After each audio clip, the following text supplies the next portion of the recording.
Tadam! Jour 3 de la cure Master Cleanse. Bonjour tout le monde.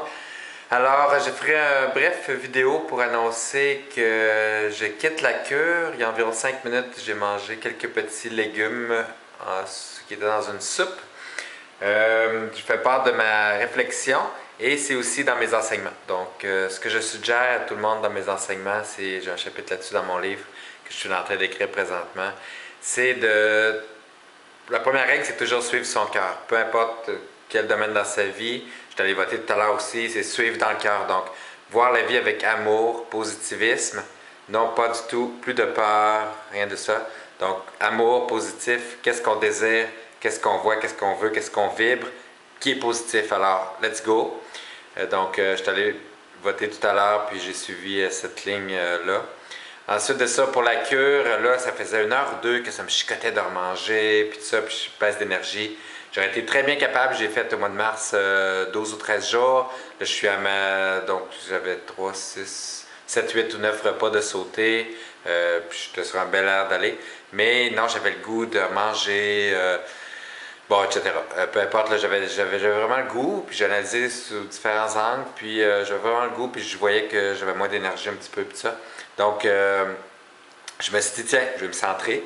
Puis, je me suis placé dans le cœur. Puis, je dit, ouais, ça va me donner plus de joie. Je suis dans un élan de créativité présentement. Je suis en train de refaire mes cartes d'affaires, intégrer mon essence dragon que vous avez vu donc, sur mes nouvelles cartes d'affaires. Je vais être exposant, conférencier au salon à Lévis. J'ai super hâte. Je vais être accompagné avec Isabelle, une bonne amie. Puis, on va présenter une nouvelle machine qui permet de mesurer la cohérence cardiaque. Il y a plein de choses qui se passent dans ma vie, plein de changements, plein de créativité qui se produisent en ce moment.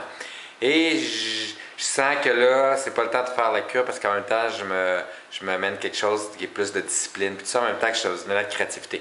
Donc, ce que je vais faire, je vais aller m'acheter une bouteille de rosé et du fromage parmesan que je vais par exemple déguster, peut-être juste un petit carré, et avec le reste peut-être des légumes, quelque chose comme ça. Donc oui, il faut s'octroyer des petits plaisirs dans la vie, puis toujours être dans la joie. Mais ça ne veut pas dire de ne pas faire d'efforts, parce qu'il y a des gens qui vont souvent dire « Ah, ben c'est pas grave, c'est pas grave ça », puis il ne faut pas tomber dans le laisser-aller. Donc c'est un bon équilibre entre toujours améliorer, découvrir des nouvelles choses, en s'améliorant, en faisant des efforts, mais en restant dans une joie profonde. Puis on voit souvent que les efforts vont nous apporter d'autres paliers de joie ou de bonheur. Donc, dont entre autres amène l'intégrité complète, l'authenticité, la pureté, etc.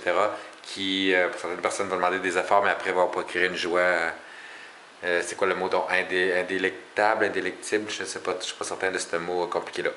Donc, voici. Puis, je ne sais pas, vous pouvez mettre vos commentaires aussi, les autres 3 filles du Québec qui avaient décidé de faire une cure en même temps que moi samedi matin. Je ne sais pas si, peut-être c'est dans les vagues des énergies de ce temps-ci, peut-être que vous n'avez pas continué aussi. C'est d'être authentique et de dire votre vérité aussi. Vous pouvez mettre vos commentaires en dessous. Mais cette cure-là est superbe. Même de l'avoir fait 3 jours, je vois que je vais remanger plus avec conscience, mieux manger, puis que ça m'a fait du bien aussi. J'ai un petit nettoyage. Donc, ça, c'est recommandé aussi, fort intéressant. Ciao, ciao! À bientôt.